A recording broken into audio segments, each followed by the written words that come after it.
संविधान के आज के लेक्चर में आप सबका स्वागत है। दोस्तों, आज हम संविधान से संबंधित उद्देश्य संकल्प की, माउंटबेटन प्लान की, इसके अलावा इंडिपेंडेंस एक्ट 1947 की, संविधान सभा द्वारा निष्पादित कार्यों की और छोटी बड़ी समितियों की चर्चा करेंगे, जो कि एग्ज़ाम के पॉइंट ऑफ व्यू से बहुत इम्पॉर्टेंट है। इससे पहले के लेक्चर्स में हमने संविधान से संबंधित ऐतिहासिक पृष्ठभूमि, संविधान की संरचना, महत्वपूर्ण तथ्य और भी छोटे मोटे जो टॉपिक्स हैं वो कवर कर लिए हैं। आज के टॉपिक्स में हम ये सब कवर करेंगे, जो कि उद्देश्य संकल्प, माउंटबेटन प्लान, इंडिपेंडेंस एक्ट, निष्पादित कार्य, ये सब हम आज के लेक्चर में कंप्लीट करेंगे। तो सबसे पहले आइए हम शुरू करते हैं उद्देश्य संकल्प से। उद्देश्य संकल्प की जो शुरुआत है वो होती है 13 दिसंबर 1946 से।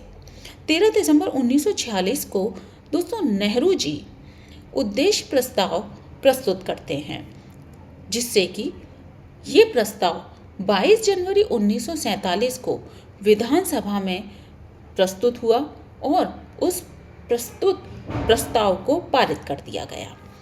इसके बाद जो भारत के संविधान की जो प्रस्तावना है वह उद्देश्य प्रस्ताव का संशोधित संस्करण माना जाता है। ये तो बात हो गई उद्देश्य प्रस्ताव की। अब हमारा अगला जो चर्चा का विषय है वो है माउंटबेटन प्लान की। माउंटबेटन जो कि स्वतंत्र भारत के अंतिम वायसरॉय थे, प्रथम भारतीय गवर्नर जनरल जो रहे थे वो थे राजगोपालाचारी। माउंटबेटन प्लान, जो माउंटबेटन था, वो एक प्लान लेकर आता है 3 जून 1947 को। उस प्लान के तहत यानी उस योजना के तहत भारत और पाकिस्तान के 2 स्वतंत्र राज्यों में विभाजित किया गया था, जिससे कि अब भारत अलग राज्य बन गया और पाकिस्तान अलग एक राज्य बन गया। तो जिसमें कि ये माउंटबेटन प्लान यही बताता है कि 3 जून 1947 को भारत को 2 स्वतंत्र राज्यों में विभाजित किया गया। अब अगला जो चर्चा का विषय है वो है इंडिपेंडेंस एक्ट 1947। जो इंडिपेंडेंस एक्ट 1947 जब आया था उस समय क्लीमेंट एटली जो थे, जब भारत स्वतंत्र हुआ, स्वतंत्रता मिली भारत को, तो उस समय वो इंग्लैंड के प्रधानमंत्री थे। इसके अलावा उन्होंने यानी कि उस समय विधानसभा को 2 अलग अलग कार्य सौंपे गए, जिसमें कि अलग अलग कार्य अलग अलग दिनों के लिए तय किए गए थे, जिसमें कि एक की अध्यक्षता कर रहे थे जीवी मावलंकर और दूसरे सदन की जो अध्यक्षता कर रहे थे वो थे राजेंद्र प्रसाद। जिसमें कि जो जीवी मावलंकर अध्यक्षता कर रहे थे उसका नाम था विधायी निकाय, और जिस सभा की राजेंद्र प्रसाद अध्यक्षता कर रहे थे उसका नाम था संविधान सभा। तो अब यहाँ पर इंडिपेंडेंस एक्ट 1947 की भी चर्चा हो गई। अब अगला हमारा चर्चा का विषय है संविधान सभा द्वारा निष्पादित कार्य। इस संविधान सभा द्वारा जो जो कार्य किए गए थे उसके तहत हम यहाँ पर चर्चा करेंगे। तो सबसे पहले इसमें हम लेते हैं मई 1949। मई 1949 को भारत एक राष्ट्रमंडल सदस्य के रूप में नियुक्त किया जाता है, यानी कि मई 1949 को राष्ट्रमंडल में भारत की सदस्यता की पुष्टि हो जाती है। 22 जुलाई 1947 को यानी 22 जुलाई 1947 को राष्ट्रीय ध्वज अपनाया गया।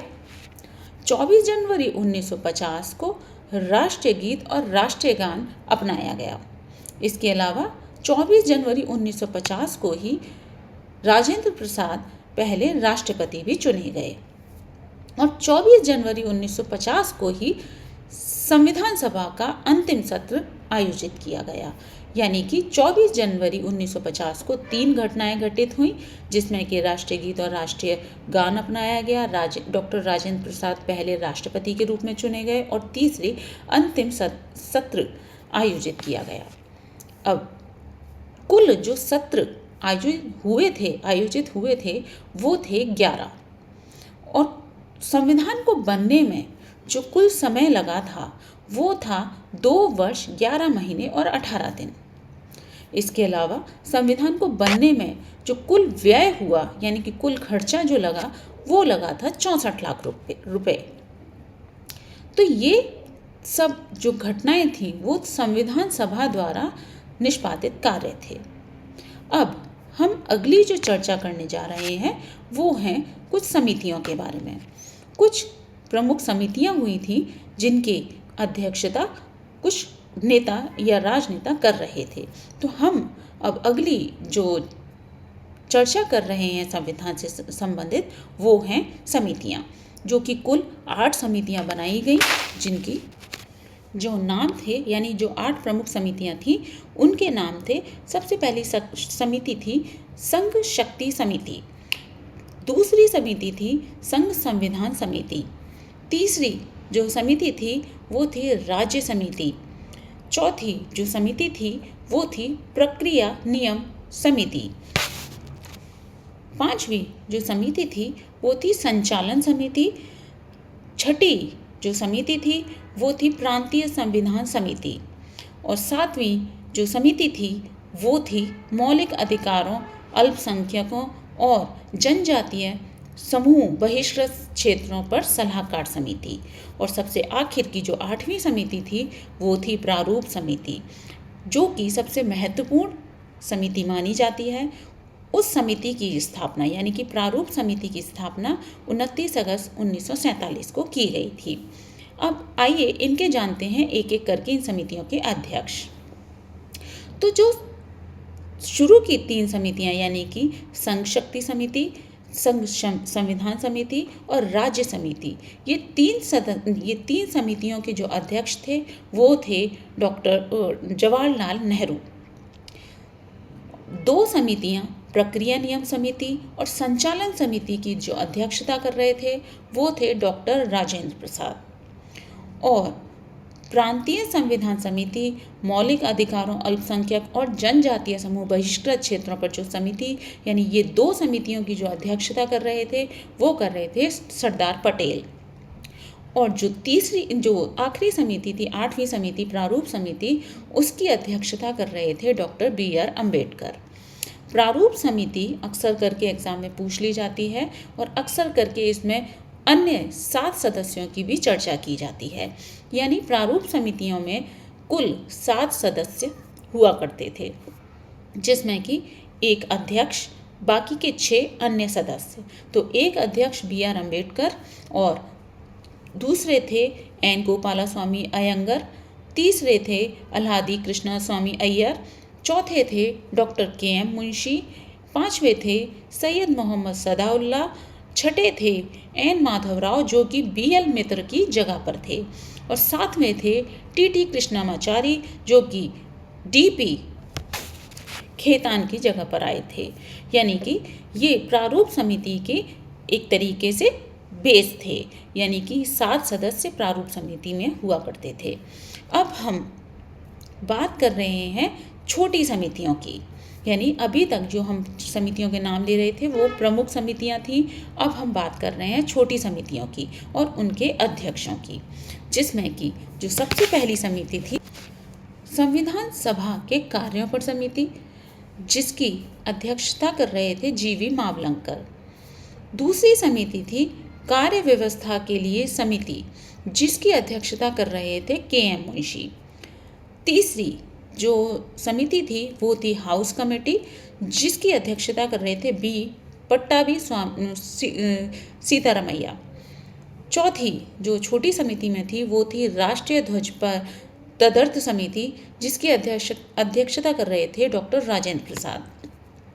अगली समिति थी संविधान के मसौदे की जांच के लिए विशेष समिति, जिसकी अध्यक्षता कर रहे थे जवाहरलाल नेहरू। फिर थी अगली समिति क्रेडेंशियल समिति, जिसकी अध्यक्षता कर रहे थे अल्हादी कृष्णास्वामी अय्यर। फिर थे वित्त एवं कर्मचारी समिति, जिसकी अध्यक्षता भी कर रहे थे डॉक्टर राजेंद्र प्रसाद। फिर थी अगली समिति प्रांतों के मुख्य आयुक्त समिति, जिसकी अध्यक्षता कर रहे थे बी पट्टाभी सीतारमैया। फिर थी भाषाई प्रांतों पर समिति, जिसकी अध्यक्षता कर रहे थे एस के धर। अगली समिति थी मौलिक अधिकार उप समिति, जिसकी अध्यक्षता कर रहे थे जे बी कृपलानी। और सबसे आखिर की जो समिति थी वो थी अल्पसंख्यक उप समिति, जिसकी अध्यक्षता कर रहे थे एच सी मुखर्जी। तो ये हो गई छोटी समितियों की बात। अब हम बात करने जा रहे हैं संविधान का अधिनियम और संविधान के बारे में, जिसमें कि सबसे पहले हम शुरुआत करेंगे 26 नवंबर 1949 की। यानी 26 नवंबर 1949 को संविधान अपनाया जाता है, लेकिन इसको मनाने की जो शुरुआत थी वो शुरुआत होती है 26 नवंबर 2015 से। इस दिन को संविधान दिवस के रूप में मनाने की घोषणा की जाती है, और इस दिन को जो घोषणा की जाती है वो घोषणा की जाती है केंद्रीय सामाजिक न्याय और अधिकारिता मंत्रालय द्वारा। इस समय यानी कि जब संविधान अपनाया गया था उस समय वास्तव में केवल 284 लोग उपस्थित थे। 24 जनवरी 1950 को संविधान पर हस्ताक्षर किए जाते हैं, जिनमें कि 15 महिलाएं भी शामिल थीं। और उस समय संविधान में प्रस्तावना, 395 आर्टिकल और 8 शेड्यूल्स हुआ करते थे।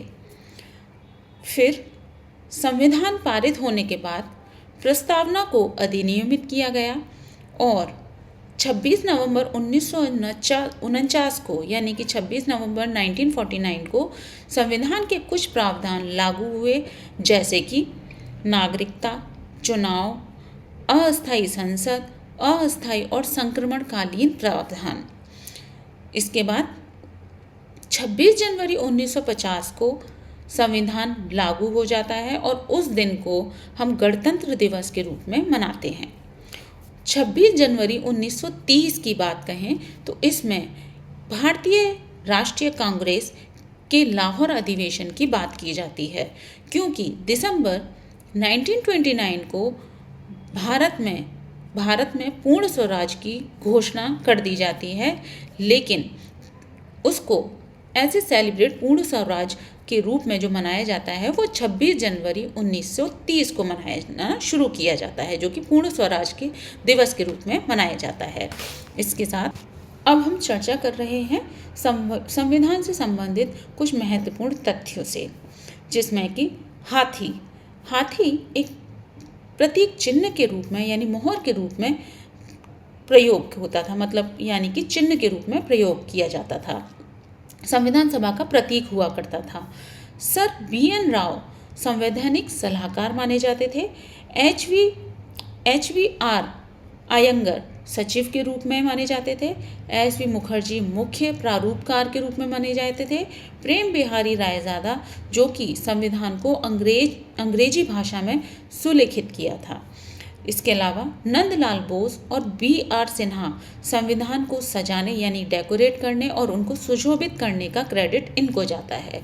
बसंत वैद्य द्वारा संविधान को हिंदी संस्करण में लाने के लिए क्रेडिट दिया जाता है, और आखिर में नंदलाल बोस को उसको प्रकाशित करने के लिए क्रेडिट दिया जाता है, यानी कि प्रस्तुत करने का जो हिंदी संस्करण में जो प्रकाशित किया गया था वो नंदलाल बोस के द्वारा किया गया था। तो ये हो गई हमारे आज की संविधान से संबंधित छोटी छोटी कुछ जानकारियाँ। अगले लेक्चर में हम और भी इसी से संबंधित आगे की जानकारियाँ लेकर आते रहेंगे। अगर आपको हमारी ये जानकारियाँ अच्छी लगती हैं तो प्लीज़ हमारे चैनल को लाइक कीजिए, सब्सक्राइब कीजिए और ज़्यादा से ज़्यादा इन इन्फॉर्मेशन को शेयर कीजिए। धन्यवाद।